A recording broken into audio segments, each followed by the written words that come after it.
Warning. You've reached On the Box with Ray Comfort and are now in a biblical truth zone. Place all questions about theology, current events, and evangelism on the box, where they'll be weighed against the truth of God's Word. Ready your hearts and minds. You're about to be inspired and equipped to fulfill the Great Commission. Programming to engage in 5, 4, 3, 2, 1. Welcome to another exciting edition of On the Box with Ray Comfort. This is Get Out of Pew Friday, where we challenge you to get out of your pew and do what God has called you to do. Are you rapping? Yeah, kind of. I am Minion 1, a.k.a. Emil Zwain, the humble Arab, joined by Mr. Mark Spence, Minion 2. How you doing, Mark? Good. I, however, am not an Arab. My mother's maiden name is Bobian. That's a mouthful, isn't it? Is that Italian, Mark? No, it's French, and it means handsome and well. Oh, oui. It does not. It actually does. It does not. Does it really? It does. And you speak French, don't you, Mark? Un peu. Oh, j'ai toi, de bon matin, je suis allé chercher dans l'homme ici de toi ton petit merci beaucoup. If you're from France, you realize that was just gibberish. Yes, he that was makes it pretty up. much It's nothing. just ridiculous. Ray, how you doing? I'm doing good. I got these great tracks from New Zealand. Yes, we were looking at them this Let me morning. just read this. A brother named Marcus Pringle and his friend Ryan Stevens sent this. Marcus got saved listening to a witnessing clip using the law and grace, and he said, I was born again after being a false convert for 20 years. Oh, wow. So, Praise God the bless Lord. you. I'm very impressed. I don't know if you can see these wonderful tracks. They're that good printing. quality, too. Yeah, Really beautiful nice tracks. paper. They got, did I see Charles Darwin in here? There it is, right here. They got him here Darwin. too. He's Darwin in different colours. Now, See who's that? she, Ray? Who's that? Who's she? Oh, that's Isaac Watts, I think. Why did they do That's that? your brother Wigs in on their Christ. heads? Because they were going bald, I guess, and that was the way they Crazy. disguised it in those days. Now they get it done properly. So, Ray, Kirk was here yesterday. We mentioned on the air you guys went to Cerritos College. How'd it go? Oh, really good. Yeah, I had a Yeah. great time. He got some good witnessing clips, and I got some good ones, and I spoke to a Hare Krishna who started chanting Hare Krishna, Hare Tell Krishna. that story, please. Yeah, he started chanting Hare Krishna when I told him he had to be saved by repenting and trusting Christ. He says, all you got to do is just chant Hare Krishna. I says, it's ridiculous. You're a criminal standing for a judge. It's like saying, judge, judge, judge, judge, judge, judge, and think he's going to let you off because you keep repeating his name. It's ridiculous. It's not going to change a thing. And his face went a little blank, and he said, Hare Krishna, and that was the end of the... What is it with you and Hare Krishnas? I remember you had the Hare Krishnas in Washington Square Park. Then you had them, was it France? No, it was Switzerland? Switzerland, yes, That's right, at that surrounded park. by Hare Krishnas. They love you. Yes. I'd love to see a little ponytail on your head, Ray. Shave it all off. You know what that's there for? It's for God to lift them up into Oh, heaven. yes. So the heavenly yank. Too bad if you go bald. Oh, boy. But I'm sure they have stick-on ones I guess. for the Hair Club for Men Yeah, people. hair club for Krishnas. Right. Well, we have some guests in the studio with us. We have Tom and Marilyn, all the way from Fayetteville, North Carolina. Great to have you with us. And we also have my two bodyguards, Summer and Julia Zwain. Summer and Julia, good to have you with us. No fast moves there, Tom and Marilyn. They'll get you. All right. We had a letter come into us. Ray, you were talking about it with me this morning about the individual that came to Christ. Oh, it was wonderful. Madeline. So I'm going to read her letter to us. My name is Madeline. I'm 34, and until today, I was agnostic. 2 days ago, I checked out the show because of Sarah. You remember she got saved 3 weeks ago. She was agnostic also. I believed so many things that were illogical. I was asked if I would mind talking about why I was agnostic. Didn't mind one bit. The person I was talking with in private message on chat turned every question and objection around on me with another question for me. It's pretty dumb to look at creation and say there is no creator. He did a great job of showing me my fallacy in that belief. I was confronted with the Ten Commandments. It's unbelievable how that makes you feel on the inside. I repented of my sins and trusted in Jesus tonight. It's only God who could have saved me out of my belief. It was God who drew me to himself. I would have been perfectly fine to stick with what I believed. I'm eternally grateful to those in chat who reached out to me and shared the truth. You have a great group of wonderful Christian people in that chat room. Wow, Liz first got saved because of On the Box and people in chat. Sarah second because of the show, people in chat, and Tony's email, and now me. Amazing. I'll be inviting my friends. Boy, that is so encouraging. How awesome is that? Thank you for writing and telling us that and sharing us with, and all the people in chat. Yeah. Keep up the good work. Thank you, Madeline, for sharing that, and thank you everyone in there who's been doing that. We got actually a message as well from JR, the guy who had corresponded with her. He said, I just wanted to take the time to thank you again for your guys' effort to equip the saints with tools and knowledge to be able to reach the lost. Yesterday, I was talking to an agnostic in the chat yesterday for about an hour and 40 minutes. I got an email from Sarah, who just got saved from your show a few weeks ago, and so I decided to try to witness to Madeline. The Lord gave me the perfect words to say in every situation, and she finally came to the point of knowing she was going to hell and was grateful for the love of God and the gospel. And I got an email last night saying she repented and put her trust in Jesus. Praise the Lord. If it wasn't for your show, I would have never stepped out of my comfort zone a couple of years ago, and this would have never happened. Thank you guys once again for everything you do to further the kingdom. Blessings in Christ, JR. Well, praise the Lord. How exciting is that? Yeah, you know? it So is. keep it up, guys. Have you got there. tears in your eyes? No, but in my heart, they're flowing, flowing like rivers of water. But man, you know, there's joy in the kingdom of heaven. Oh, and one sinner know. repents, Amen. but over 99 righteous So keep it up, guys, and keep telling your friends about the show as well. Spread the word. Just pass on the link for Ustream. And again, if you have any questions, any suggestions, any thoughts, please email us to onthebox.or that's the blog, onthebox.us. Email us at onthebox@livingwaters.com. And on that note, we did get a question of the week winner. Please keep sending in your questions. Each Friday we will be selecting a question of the week and then sending a gift. So here is the question of the week, and then I'll kick it over to you, Ray. Do you have any suggestions of ways to evangelize that would not be out on the street?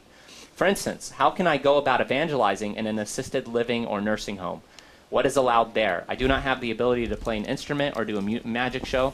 Also, how do you suggest evangelizing in your apartment complex? Would building relationships be helpful in this situation? I obviously wouldn't wait to share the gospel, but how can I continue to build a relationship with a person that I don't have much in common with when I love talking about Christ and the things of God? So, Ray? I counted 7 questions. I don't know. I don't know what to go to. Ideas, out-of-the-box ideas of how to witness. Yeah, learn how to do magic. That's Right. easy. But Ray, you used to do some creative stuff back in your neighborhood. I remember you did something with a kids club. Tell us about that. Oh yes, I go to the local school. I don't know what if you get away with it now, but before the whole accusations of pedophilia and all that, it's just horrible. You can't pat a kid on the head in public without feeling kind of you're going to get sued by someone. I stood at the outside of the school and I gave away candy and little invitations to kids to show up at my house, come to the garage and hear Bible stories. Called it the Good Time Club, and for I think about a year, every Friday we'd have about 50 kids cram into the garage. We'd sing songs. I play a guitar. I was terrible. Couldn't play the guitar. Kids didn't care. Told them Bible Bible stories. You picked up the stories. guitar again recently, haven't you, Ray? did, yes, yeah. I was watching my dog crying as I was playing the other day. Don't you play on a hill far away often Yes, for the neighbor's sake? people pay me to play on a hill far away. But anyway, the kids didn't care, and Bible stories, memory verses, taught the gospel, and then I bet you didn't even have to have parents sign a consent form. No way. And in fact, one parent showed up once and heard us all quoting Bible verses really loud, and he just stood there, didn't knock on the door. And I'd throw candy to them and say, "See you next week," and they go, "Oh," and they were always back next week, and it was That's awesome. an amazing time. Right, So, yeah. and you think of how many of those kids will never forget that. How many of them were impacted spiritually through that? Yeah, You know? absolutely. Mark, you got any ideas? You and I have done some stuff together. You want to touch on that? Boy, we've done all kinds of stuff. What are you referring to specifically? Door to door. Oh man, we went to the lady that was living next door to you at the time. I ended up moving into your apartment when you moved out. Right. But we went up to her, and how old was she? She was in her, I think she was in her late 90s. Boy, yeah, she Reba. very nice. And when you begin to evangelize to somebody who's a little bit more up in age, like her, who she was a bit of a hermit. I mean, she didn't have a lot of family that came around, but she's very, very nice. And when you begin to evangelize to her, I remember just kind of sitting there just going, wow, this is actually really neat, because I've never actually seen a young buck like yourself, at least you were at the time, begin to evangelize to somebody much older than you. And there was that gap that you had to bridge, which I thought was done very nicely. But I know that you and Rachel had attempted to reach out to her many times, just living by her. Yeah, and it was amazing. I remember you and I were sitting in an apartment, and the thing I've shared before on the program was just, seeing the difference in reaction from having shared, a man-centered, a life enhancement-based gospel as opposed to, using the law, and just seeing this lady advanced in years come under the conviction of the law. Right. It was just, it was amazing. That's wonderful. Yeah. So doing that, going door to door, we did it through our neighborhood. Being rich in good works, buying gifts for people when it's not their birthday and stuff like Right. that you can do. Yeah, things like that at work with coworkers. Give away free books and say, let me know what you think of this. Christian Right. books, obviously. Yeah. Our books. There's so much you can do. I mean, convalescent homes is another thing that was mentioned here in the question.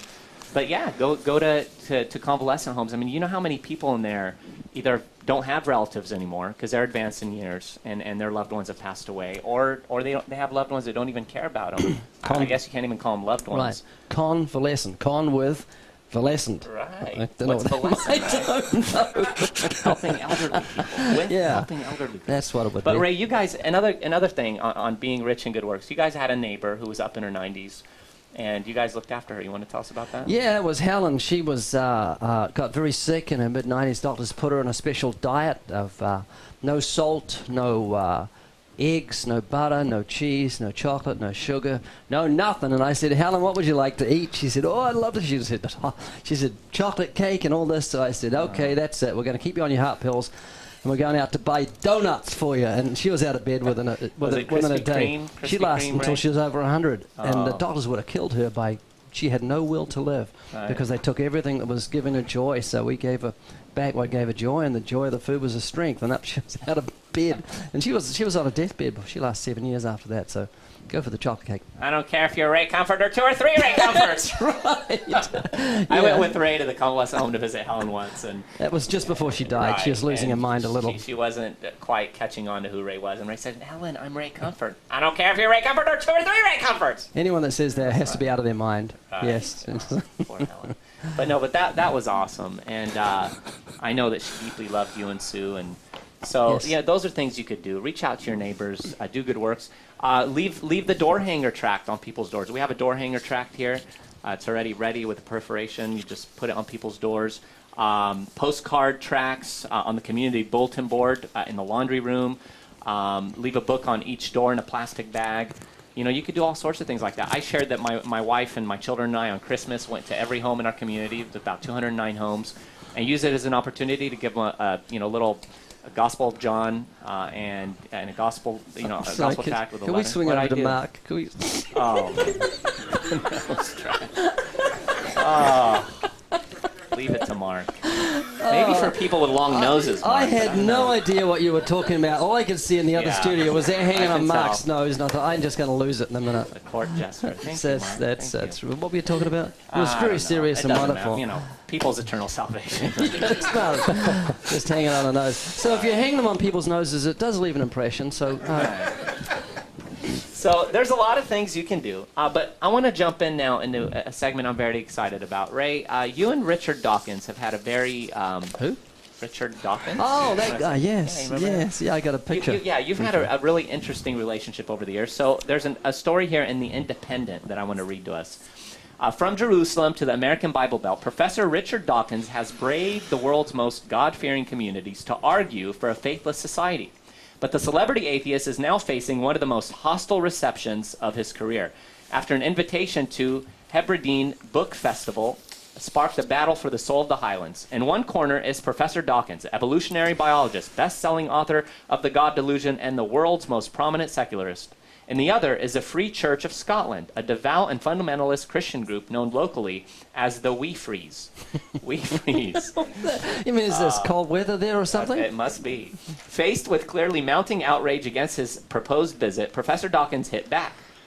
Writing in a local newspaper, the atheist and academic reported, quote, "I always marvel when I come to the Highlands and encounter this kind of sheer blind panic at the mere thought of me giving a talk. The region has a reputation for solid faith, but if that were really so, you might think it might be able to take a simple talk by an evolutionary scientist in its stride." It was at this point that the We Free spin machine went into operation and challenged Professor Dawkins to a debate. His response? A deliberately agnostic jib on Twitter did not go down well. As a great president of the Royal Society said, "That would look great on your CV or on your resume, not so good on mine," he tweeted. In response, Reverend David Robertson of St. Peter's Free Church in Dundee, who is also due to appear at the festival, accused Professor Dawkins of astounding arrogance, adding, "I suspect that Richard Dawkins' problem is that he's not a good debater. His soundbite atheism does not stand up to rigorous scrutiny. As of last night, Professor Dawkins insisted he will attend the festival, but still refuse to debate." Ray, you have challenged Richard Dawkins on a number of occasions to debate you, and Yeah, he won't debate. he won't do it. No, I smell chicken. Right. I do. And he hides behind this, it'll look good on your resume, not on mine. I am the Richard Dawkins. Yeah. But seriously, I mean, come on. Blind panic. If he's so great and mighty, why not make mincemeat of Christians in front of thousands of people? That's true. What an oxymoron. Evolutionary scientist. That's an oxymoron. You can't put those two words together. It's like an evolution, like a fairy tale scientist. They don't go together. But yeah, we're not blindly panicking. You offered him big money, didn't you? Yeah, and other tracks also with his giant money. But he wouldn't take them. Yeah, it was $20,000, and he refused it. You know, I said I'd put up 10 of my own hard work money, and a donor said he'd do 10, and no, he refused it. And I said, you don't even have to. We don't even have to be in the same studio. He can just give me 20 minutes on why you don't believe in God's existence. Give me 20 minutes on why I do. Because what would be your biggest challenge to him if you were to face off with him? I would like to say, does he believe nothing created everything? And if he says no, which is, nothing created everything is a scientific impossibility. If he says no, I've got quotes from him and his buddies saying they believe that nothing created everything. Then they have to go back and redefine nothing and say nothing is actually something. Right. Which is just, I feel embarrassed to even go there. It's such stupid, childish talk. Yeah. But he keeps running around the country and peddling his books and is afraid to face a Christian or a theist. So, Mark, what are your thoughts on Mr. Dawkins there? Well, I found it interesting, this comment that he said that there's blind panic at the mere thought of me simply giving a talk. But if you remember correctly, this is exactly why Richard Dawkins speaks up against Christianity. Because he was asked the question, hey, what's wrong with all these Christians? Allow them to have their worldview, to say what they want to say. And his response was, you don't understand that worldviews cause actions. There's actions behind this. Right. Unless we forget the Crusades, is the argument. These Christians went out and they killed all these people. Obviously, he doesn't even know what the difference between Christianity and Catholicism here. Right. But this is his argument. Why are you so afraid of me merely giving a talk?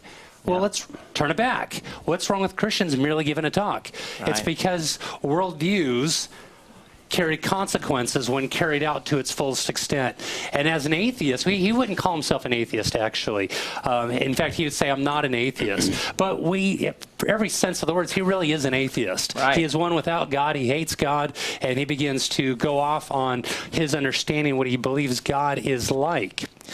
But if you were to say, hey, Mr. Dawkins, your worldview says that it is survival of the fittest. Let the strong survive. That is your worldview. You're going to do whatever it takes to get ahead. Well, with that sort of a worldview and no authoritative figure telling you what to do, such as God, how is it that he really lives his life? What are his personal convictions? Right. How did he get to the place where he's at right now? Maybe we'll never know. He's like, well, I earned it. And what does that mean to earn it? How many toes did you have to step on? How many people did you have to backbite? Not saying that he necessarily did that, but that's his worldview. Yeah. His worldview is, hey, do whatever it takes to survive, to get ahead, and that includes maybe lying or lusting or doing things that are inappropriate to climb up the corporate ladder. And that's not our worldview. That's the atheistic worldview. And I think he's gotten gun shy after what happened to him on Expelled with Ben Stein. Remember that, he fell off his throne. Oh, he had. I mean, he was fumbling and blah, blah, he was blah. so eloquent at the beginning, sitting up there, and then suddenly he came from aliens. Right, and the light went on. That was awesome. Now, he's called Ray an idiot on CNN, and he delighted in that. But obviously deceived. Oh, yes, blind man. But we have another video of Richard Dawkins commenting on 180, of all things. Let's roll that, guys. When I was lecturing at the University of Miami, I was approached by a little boy, must have been about 7 or 8 after the lecture, and I thought, how nice, a child has come to my lecture. And he handed me a DVD, which he said he'd been asked to give me. And it turned out that he'd been asked to give it to me by Ray Comfort, who will be known to many people as the Banana Man. And I looked at it, and I was rather astonished to read the message on it. It was a very charming dedication to me, and I'll show it he would like to hear my thoughts, Thorts, on this. You know, I just want to say, you call me the Banana Man. I do deserve that because I've sent him on occasions 3 different large fruit baskets. Oh, you have done that, And wherever he goes, right? It's always been, yeah, whenever he goes to Australia, when he went to the US, and when he went to different parts of England. And Right. I did include a banana on the top of the fruit basket. But, you know, the whole thoughts thing, Professor Dawkins is showing his age a little bit because the Queen's English is changing, Right. especially with texting. When I text, I want to cut it down, and most of us, instead of saying, writing the word 4, we'll just put the number 4 or something. And I put thoughts, Thorts, and I did that when I wrote that to Professor Dawkins, and he thinks I can't spell. But the English language is changing, Professor, because of social media. Us old fossils have got to evolve with the times. Right, you got to get with it, Doctor. Come on, come on. Okay, Ray, we got a quick question for you. Do you prefer to open air or to do one-to-one? Open air. Why? Because it's 1-to-1 times 100. Oh, that's You right. know, that's just Get to it's just maximize your impact. maximize the impact. Yeah, I'd far rather do open air, but I love doing 1-to-1. But open air is just it's so exciting to reach so many. Which would you rather do? Feed one starving child or 100 at once? Right. Well, obviously 100 at once. That's good. All right, well, on that note, we got a quick video for you that gives you ideas. I know a lot of you want to get out, you want to open air preach, you want to reach out to the lost, and you don't know maybe how to get started or what things to do to draw Oh, a crowd. before I forget, we're at Arkansas College next Wednesday. Oh, Got to yes. mention that. So With we'll the give you Duggars. details. We're the Duggars filming, so if you live in Arkansas and you're not too far, we'll try and remember to give you details next week. Right. You know what? We're going to skip that video. We'll that I was skip gonna that play. video. We'll skip Well, that why don't you video. just do some skipping? All right, we'll do Why some don't you skipping. speak in We'll keep going with Chinese it. or something? 1, 2, 3, 4, 5, 6, 7, 8, 9, 10, 11, 12. That's Vietnamese. I grew up in Little Saigon in Westminster. That's Vietnamese. And, What about Spanish?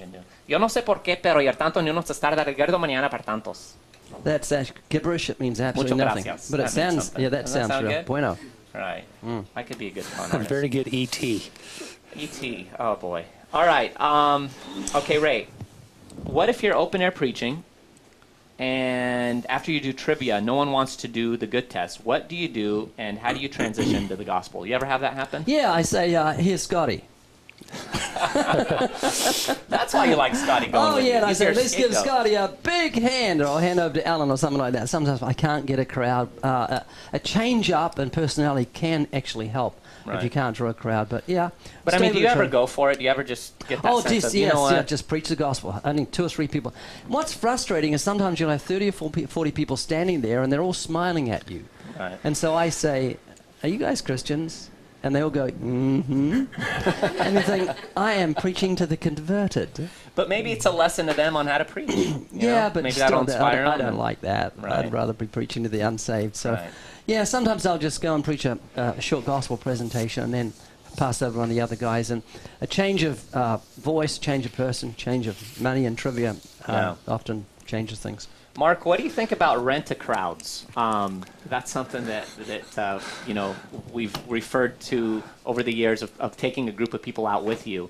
Does that help draw crowds? Is that something that people can do as well? Oh, definitely. I mean, groups draw bigger groups. You know, I know that if I had a hard time drawing a crowd, or if nobody was actually responding to trivia questions, I remember one time I was trying to do trivia questions, nobody was responding. I simply transitioned into the idea of, you know, life is filled with questions. Some are not that important, some are very important, such as, why am I here? What's going to happen to me when I die?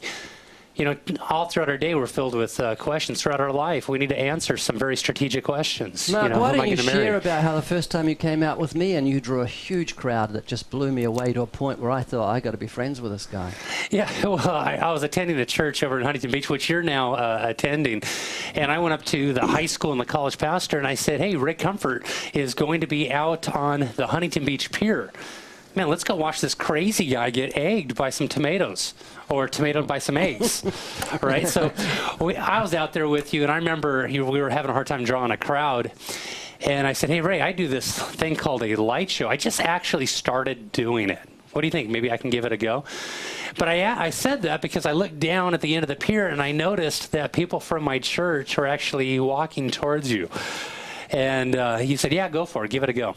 So I began to do the light show where you draw the red light out of nowhere and you begin to put it inside your ear, pops out the other ear into the eye, and it reappears in the mouth, and you can swallow it. And it's just kind of a mesmerizing effect.